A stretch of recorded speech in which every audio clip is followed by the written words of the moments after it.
కళ్ళు కైపెక్కించే పోకళ్ళు కాటేస్తే కాదంటానా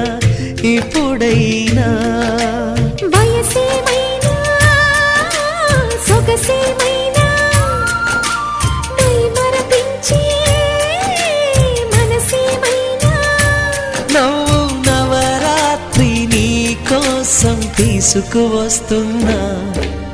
మైనా ఏమైనావే మన్మథ మాసం అయినా